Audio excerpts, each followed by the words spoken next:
When the oceans rise and thunders roar, I will surely you above the storm. Father, you are king over the flood. I will be still, know you are God. I will be still, know you are God. I will be still, know you are God.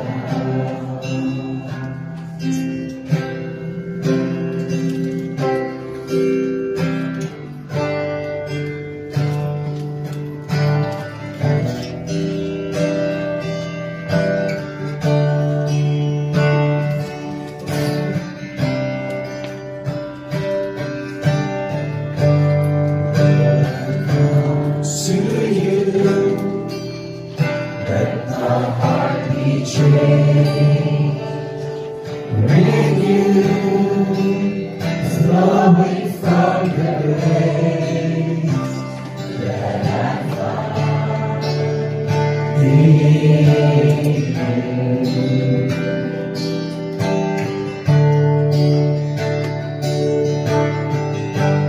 Lord, I've come to know the weakness that I see in me will be strength from grace by the power of your love.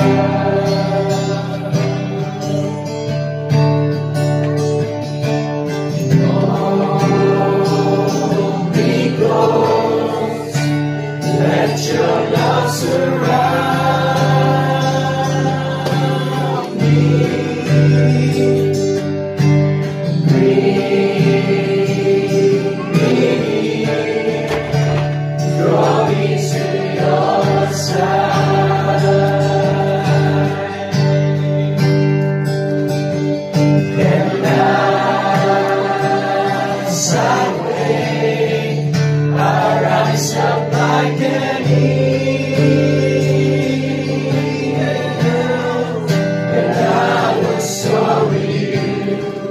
your spirit makes me on by the power of your love.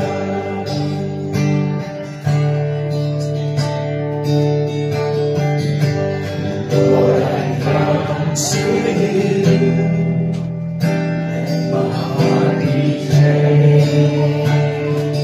Bring you flowing from the grace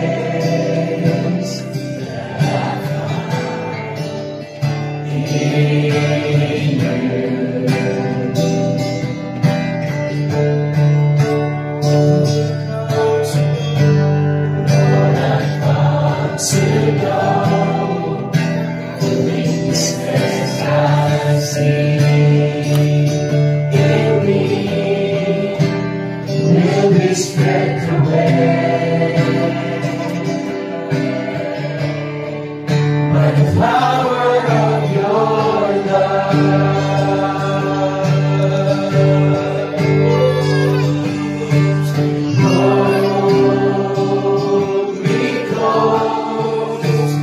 Let your love surround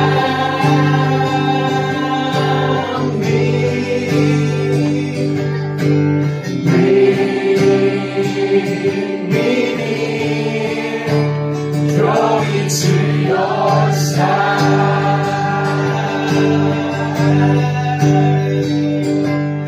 And as I wait, I rise up like an eagle, and I will soar with you. Your spirit leads me on.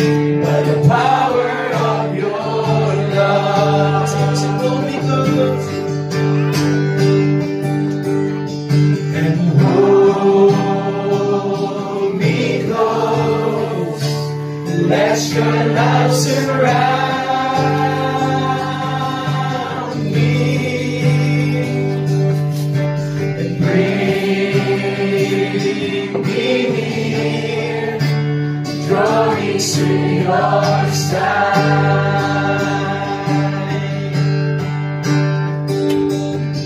And as I wait, I rise up like an eagle, and I will soar with you. Your spirit leads me on, by the power of your love. That's the music, Holy Ghost.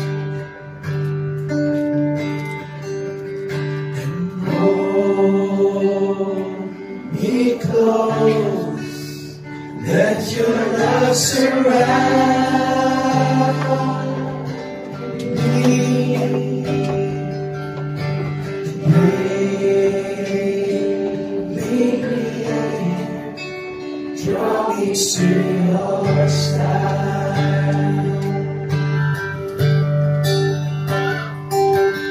And as I wait, I rise up like an eagle,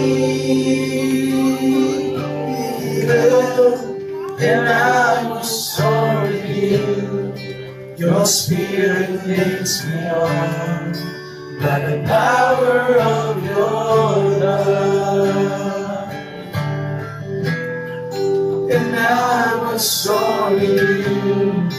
Your spirit leads me on, by the power of your love. And I will soar with you. Your spirit leads me on, by the power of your love. We praise you, God. Lord, salamat sa among kinabuhi, Ginoo. Ay panahon maagilig mga dako nga pagsulay, mga sakit nga kasinatian, Lord, losses, painful things, O God. But Lord, we thank you, Lord, that your love, Lord, is available. Lord, your presence is powerful. Lord, your grace is sufficient, O God, para sa amon. This is a time of weakness for us. Lord, walay buskan anin ng mga sitwasyon. Walay hawod anin ng mga sitwasyon, Ginoo. Nakuratan kami, nasakitan kami, nahuyak kami, Ginoo. Pero salamat kay nga ka. Buskan ka, gamhanan ka, puno ka sa gupa, sa grasya, sa gahom, paglaom, Ginoo, para sa among tanan. And so, Lord, we today declare both our weakness and your strength, our need and your provision, God. Lord, our vulnerability, Lord, with your matchless power, O God. So, Lord, today we invite you to come by the power of the Holy Spirit and by the power of your holy word. Release to us, Lord, your grace to help us, to sustain us, God, in this difficult hour. Salamat, Lord. Salig mi sa imo, Ginoo. Salig mi, O Diyos. Salamat, Lord. Kapo kami sa pangalan ni Jesus. Amen. Amen. Salamat sa Ginoo. Meron kita mga lingkod.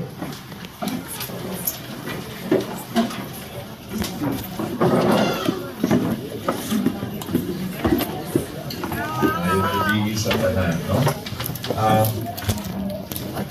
Most of us, nakulatan na sa nangitabo, wala talaga pangandam. And that's how life is sometimes. Okay? And however we try to prepare ourselves, we are not always ready. Okay? But the good thing is we have a God to help us, prepared or not prepared. Our God is always prepared to help us. I remember nag-visit ako kina Johnny Ocarin sa ICU, and I could feel the difficulty of the situation, and the struggle to keep the faith. Okay, kabalo ko, siyempre, sometimes you know, as human as we are, you could say, Lord, ganun di man tupad akong pag-ampo, and so on. And I just encouraged them and said, we don't know, there are more questions than answers, but we know who God is. We know God is faithful, we know God is good, we know God eventually will never be unfaithful with children. So we know that all things work together for good, as the Bible says. And then what I shared to them, I want to share just right now as we begin the story of Job. No? So si Job in the Bible, humanly speaking, religiously speaking, should not have suffered because he was a blameless man. Kumbaga, he was really pleasing to God. So supposedly, sa human mindset nato hindi siya dapat mag-suffer kay mataron good siya, butan good siya na tao, no? However, that's not what reality is. We know in reality that sometimes God allows some things. But in the case of Job, we know the ending, and that's a good thing. No? We know the ending was that God sustained him, and God gave him back what was lost. In fact, the Bible is very detailed, including the number of animals and other things and children that the Lord gave him, the doble pa. No? So, looking back, at least we can say na the faithfulness of God is true and na-demonstrate kayo na throughout history na makita nato sa Bible. When we ask the question, kumusta na si Karin karon? Asa na siya? We have a very good answer from the Word of God. The Bible is super clear. No? Una, for example, katong gilan sa kanin si Jesus, dito sa Calvario, di ba, na may person on his right and person on his left. And ang ingot ni sa saya ha, remember me when you come into your kingdom, inundumi ko pag-abot din sa mga ingarihan. Kasi ingot ni Jesus, today, you will be with me in paradise. Okay? Pagkamatay mo today, buban ka sa agwa sa paraiso sa langit. So, we know that. And then we know from the Apostle Paul, and writing sa Philippians chapter 1, for example, to live is Christ and to die is gain. Okay? To be absent from the body is to be present with the Lord. So, kana ang atong assurance karon. That dili matanggal ang atong hurt, atong pain, atong shock, sige patag kanang deal with it, etc. But the Lord will sustain us. The Lord will help us. No? I remember when my mother passed away, Sabado sa hapon until sa gabi, nag-text mami. So, she had a very normal afternoon, nagtana sa TV, etc. She had a very normal evening, she had a very normal dinner. Okay? The following day, Sunday morning, around 6 a.m., 6:15, nagabasa ko Bible. My sister Rosre called me and said, si Mama, punta ka dito, si Mama hindi na nagahinga. Okay, so imagine mo, I had to drive beyond the speed limit from Ecolan to Maa. We were living in Ecolan then, to find her gone. And it was a shock, of course, because she was not sick. She was in the house. She was not hospitalized. She was not declared to be magandang kay pasiani walayana, no? But the point is, it was shocking to us, to my father, to my siblings, and to others who love our mama. Pero makainom ko, kisustain ni Lord. Nag-go through na mo ito. Lisod? Lisod. Okay? Naapektuhan mi. Okay? Okay? Malintan pa naman tayo after 1 week, 1 month. Taas ang panahon na medyo may battle na mo. Pero, na-overcome na mo. Kailangan si Lord. So the grace to overcome is there. So ang atong pankaron, this is where lahi kayo kung Kristohanon o dili. Kay kung dili Kristohanon, death is the ending man. Death is the final enemy, and then death is the ending. Pagpatay na asa man ang ending, wala na, di ba? Pero pag Kristohanon ka, dili. That's why, for those na hilig sa mga terminology, atong inaingon is, it's not goodbye. It's see you later. Kaya pag goodbye, hindi na kita magkita, di ba? Pero pag see you later, nauna lang siya. Pero, masunod man ka. Di ba? And may that remain, we die, or Jesus Christ comes back, and we are reunited. Amen? So, yun ang sabi ng Bible. Grabe ang assurance ng Bible pagdating sa kamatayon. No? And so, today, I like to comfort the family. I know it's not easy. Palagi, why hawad yun, ani? No one can be prepared enough for these kinds of events. Kahit pa na, sabihin ko, 5 years na bedridden, 5 years na naging luto, ano daw na mo. Mas may tawo na siya na it's a whole new different level. Magwani mo lang, ang theory na yung mga actual, hindi man di lalim, etc. What? Ang Bible, naging listen man, pero ubanan ta sa Ginoo, tabangan ta sa Ginoo. Amen? Amen. And so, si Jesus nasa lahi nga example, pero somewhat comparable.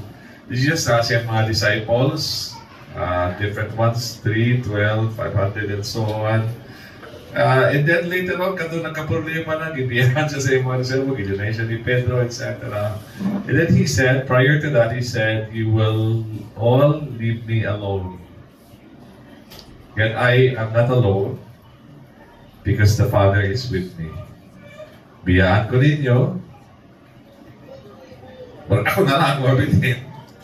Pero dili ko na ginasara, kaya namahan sa langit, kauban ako. And so I want to encourage the family with that, no?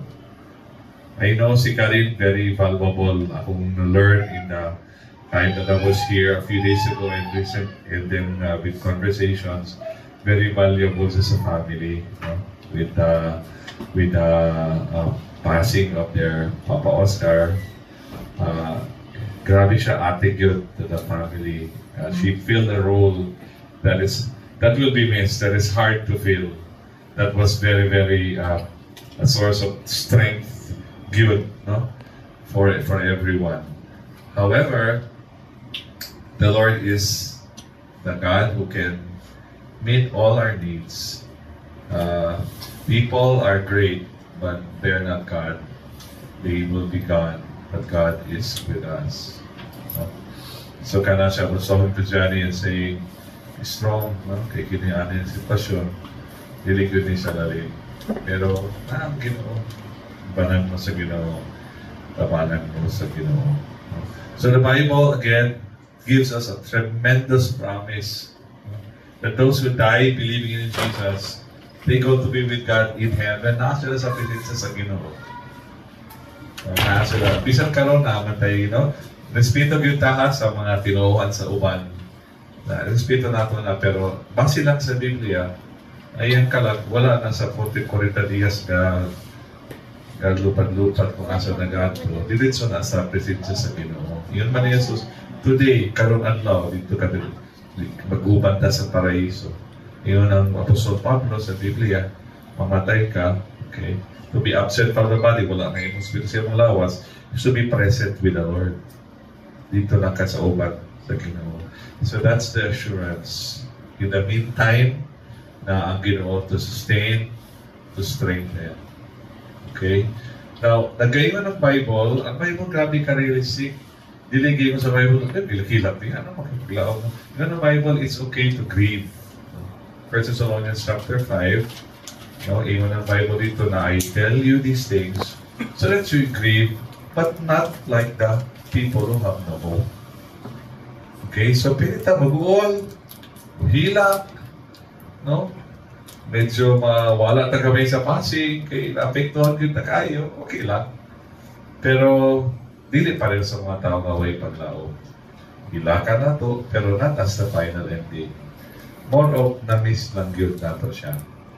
And then mainon ta na, ikaw naman, iniwan mo kami ng maaga. Pero sige na lang, kita lang mapunta po. But the grace of God will see each other again.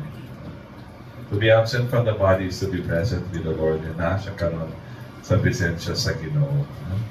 And in a way, for some of us, maybe this is an opportunity to get closer to God.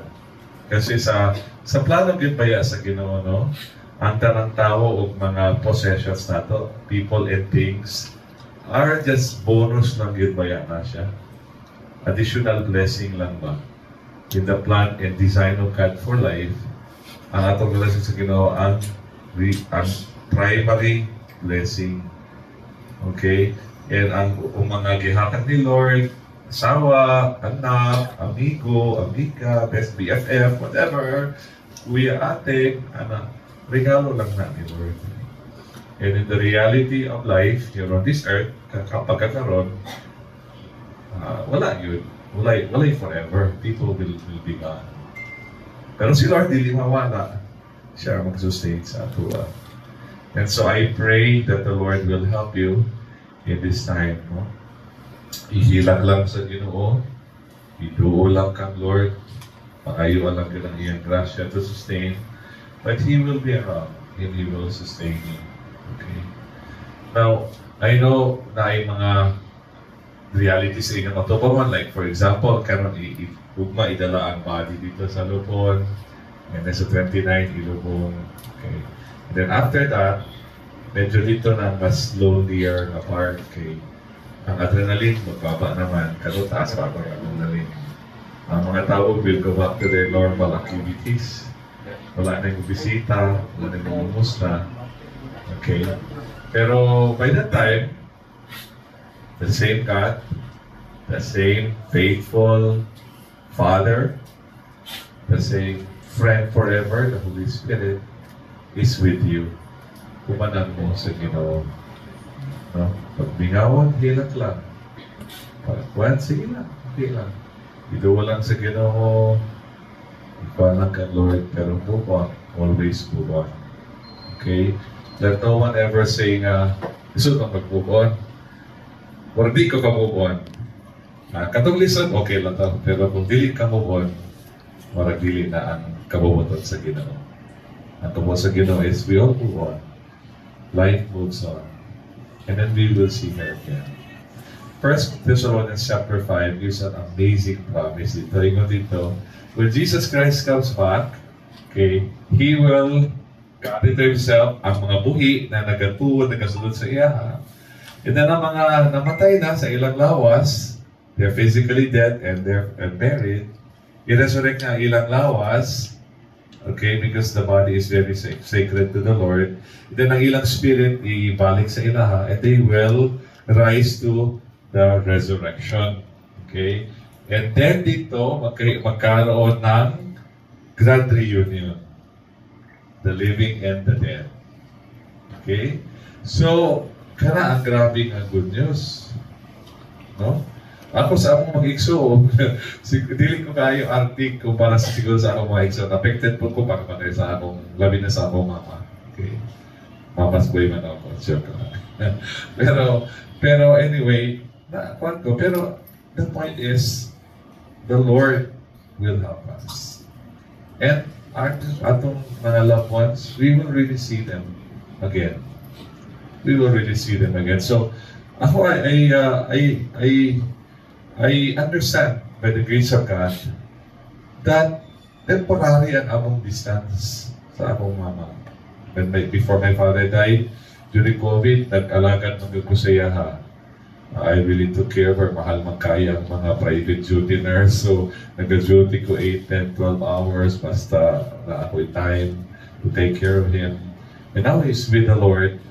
Pero naging ko'y grabing assurance, and I know you can have the same and even more, that the Lord will reunite you with your beloved Karin.